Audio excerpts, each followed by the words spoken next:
වියරු වූ ආදරය 9 වෙනි කොටස. දැන් කියන්න සනුකි. තිසරු ඩ්‍රයිවර් සීට් එකේ ඉඳගෙන පාර දිහා බලාන කීවාය. සර්, මගේ අප්පච්චි නැති වුණේ මම ඉස්කෝලේ යද්දී. අම්මා කුලී වැඩ කරලා එළකිරි විකුණලා තමා මාව ලොකු කළේ. කිසිම අඩුවක් දැනෙන්න දුන්නේ නෑ. සමහර දාට නිදි නැතුව අම්මා අඬනවා අප්පච්චි මතක් වෙලා. මම සාමාන්‍ය පෙළ හොඳම රිසල්ට් අරන් සමත් වුණා. ඒත් උසස් පෙළ කරන්න මට ඕනි වුණේ නෑ. ඒත් අම්මගේ බල කිරීමට මම ඒකත් කළා. කැම්පස් මම ගියොත් මගේ අම්මා තනියම වගේම අම්මට ගොඩක් දුක් විඳින්න වෙන නිසා අම්මා යන්න කියද්දී මම ගියේ නෑ. මගේ අම්මට එච්චර වයස නෑ සර්. අප්පච්චි නැති වෙද්දී මගේ අම්මට 38යි සර්. පිරිමියෙක්ගේ ආදරේ ඕනිම කාලයක් වුණත් අම්මා අප්පච්චි හරි ආදරෙන් ලස්සනට හිටි නිසාම අම්මා තනියම ජීවත් වුණා. නෑදෑයෝ හඟ බැලුවා. කෙල්ලෝ හේ කියාගෙන ගියාය. අපි කාටවත් කරදර කරන්නේ නෑ සර්. පුළුවන් විදිහට ජීවත් වෙනවා. මට ඕන මගේ අම්මගේ දුක් කන්ද කරට ගන්න සර්. ඒත් සර් අපිට එක කරදරයක් තිබුණා. ඈ සුසුම් හෙළුවාය. තිසරු ඕනකමින් කතාව අසා සිටියේ. අපේ ගමේ සල්ලිකාරම මනුස්සයා හරිම නිහතමානී සර්. ඒ නෝනත් එහෙමයි. ඒත් මට එයාලගේ එකම පුතාගෙන් කරදරයි. ඒක එයාගේ ආදරේ වුණත් ඒ ආදරේට මම ප්‍රිය නෑ සර්. දැනට අවුරුදු 3ක් දිනුක මහත්තයා මගේ පස්සෙන් එනවා.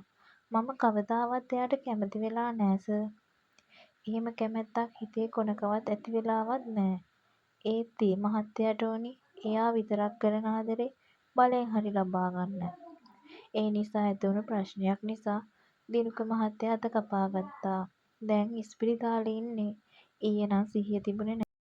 අම්මා කිව්වා කෝකටත් බලන්න යනවා කියලා. මනුස්සකම නිසා. ඉතින් අම්මා බයයි මට කරදරයක් කරાવી කියලා. ඒ නිසයි මම රස්සාවෙන් අයින් වෙන්න හදන්නේ. මම වැඩට ගිහින් එනකල් මගේ අම්මට වෙන්නේ බයෙන් ඉන්න නම් මම වැඩට යන එකේ තේරුම මොකක්ද සර්?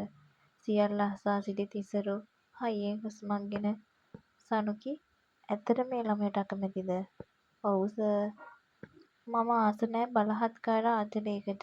අනික සල්ලි තියෙන නිසා මට එයාව විශ්වාසත් නෑ. දිනුක මහත්තයා ආදරේ වුණාට ඒක පෙන්වන විදිහ වෙනස්. කොයිම ගැණු ළමෙක්වත් එහෙම ආස නෑ සර්. අපි ගොඩක් දුප්පත් නිසා සල්ලිකාර මිනිස්සුන්ට මම වගේ කෙල්ලෙක් බැඳගන්න ඕනි කියලා මම හිතන්නේ නෑ සර්. අනික සර් මාව දිනුක මහත්තයා ඇත්තටම බැන්දා කියලා හිතන්නකෝ.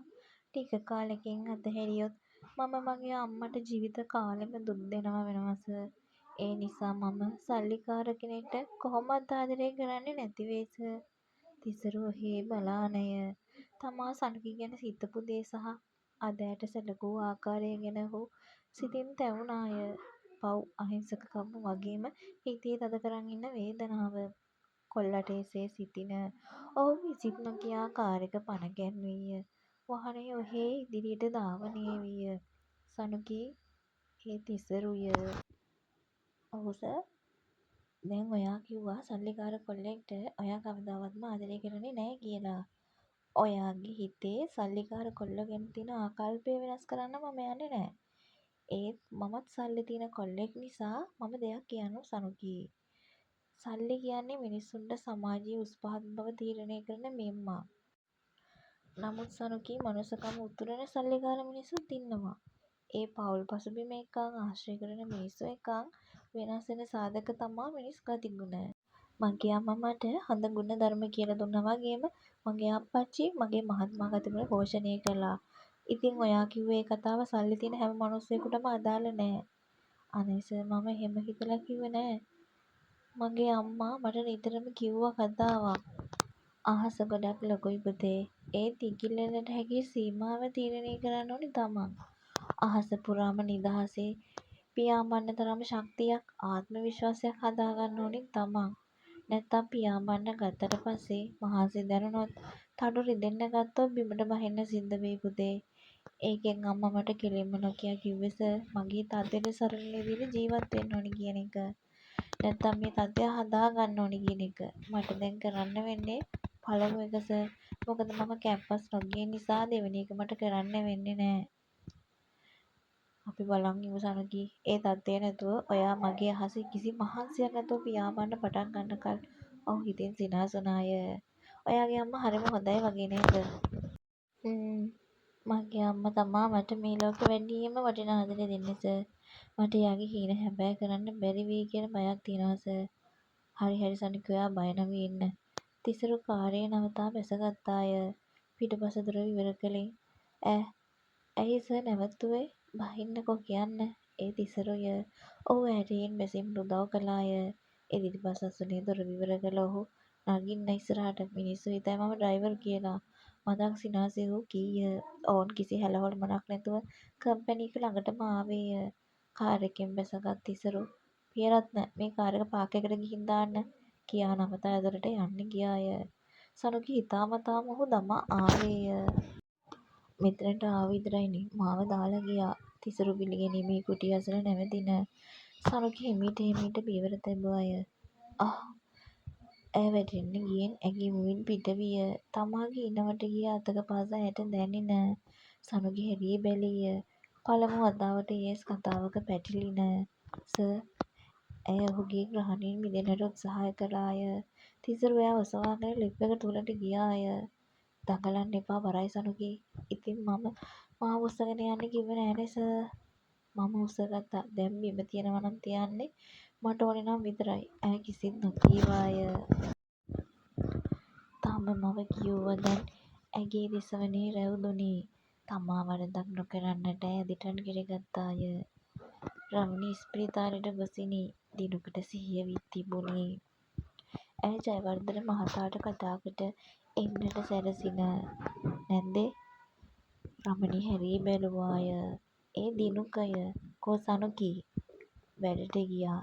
ඒ රමණිය වැඩට ගියා? ඔව් මහත්තයා වැඩට ගියා. ආයේ දුව පස්සේ ඇවිත් ඔය ජීවිතේ නාස්ති කරගන්න එපා මහත්තයා. දිනුක නිහඬය. සනුකි මට ඔයාව ඕනි. මට ඔයාව ලැබෙන්නේ නැත්නම් කිසි කෙනෙකුට ගන්නත් බෑ. අපි තනිකඩම ඉඳලා මැරෙමු. දිනුක සිතින් සිටීය. සර් දැන් මාව බිම තියන්න. කට්ටිය ඉන්නවා බලන්. ඒ සනුකිය. ඉතින් බලන් හිටපු මම කරන්නේ මට ඕනි දේ. ඒත් සර් මේ වැඩේට මම අකමැතියි. තිසරු කෙල්ල දෙස බැලීය. හරි බලමුකෝ. ඔහු සනිකුව ඇගේ කාමරේ ළඟට ගෙනවස් බිම තැබුවාය. අපොයි මේ කවදා වුණු දේවල්ද? ලැජ්ජාව කියලා ගාණක් නෑ. ඇවිත් දවස් කීයද සර්ව අල්ලගත්තා. මේ නිලු කටවහන් ඉඳහන් බං. ඒ සඳුනිය හොඳට හිටී කටවහන් ඉඳලා. උඹ දැන් මොනවා කරන්නද? බලන් ඉඳහන්කො කරන දේවල්. නිලු ගස්සාගෙන යන්නට ගියාය. සනුකිගේ මේසේ මත වූ දුරකථනයේ නාද වේ. හෙලෝ සුදු නෝනා? කවුද මේ රෝන් නම්බර්? සනුකි දුරකථනයේ විසන්ධි කළාය. තිසරු ජයෙන් වික්‍රමරත්න තම කුළුඳුල් ප්‍රේමයට අත්පොත් තැබුවේ එලෙසය. තිසරු ඔහුගේ පුටුවට බර වී දෙයක් දික්කොට හිස පිටුපසට ගෙන ආවාය. කොල්ලාට සතුටුය. ඔයාව මම මේ ලෝකේ වාසනාවන්තම කෙල්ලන්ගෙන් කෙනෙක් කරනවා මැනික. මගේ හිත් අහසේ එකම එක කිරිල්ලියකට විතරයි පියාඹන්න පුළුවන්. ඒ ඔයා රත්තරන්. මම මැරෙන තුරාම ඒ ඔයා. ඔහු තමාටම දිවුරුම් දුන්නාය. පියරත්න ඔහොම ඉන්න. මම යන්නම් සනුකි මිස් එක්කන්. සනුකිට තරහය. සර් මොකක්ද සර් කරන්නේ? මම පියරත්න මාමා එක්කයි යන්නම්. මාමේ අපි යමු. පියරත්න අදිමදි කළෙන් හරි මාමා මම බස් එකේ යන්නම්. හරි පියරත්න සනුකි මිස්ව දාලා එන්න. හරි සර්. සනුකි නැගි වාහනේ නොපෙනී යනතුරු ඔහු බලාන සිටියාය. කොල්ලාගේ සිත පිරී සතුට වාන් දමා ගලා යයි. අනේ දෙවියනේ අවසානයේ ඔයා මගේ රාජධානියේ එකම රැජින වෙනවාමයි රත්තරන්. ඔයාගේ දුක්ඛන්ද මම කරට ගන්නවා. ඒ සදහටම. ඔයා මට ආදරේ කරන්නේ නැතිනම් මම ආදරේ කරන්න සලස්වනවා. බලාගෙන ඉන්නකෝ මගේ රත්තරන්. බලමු මේ තිසරු ජයෙන් කවදාවත් පරාජය බාරගන්නේ නෑ.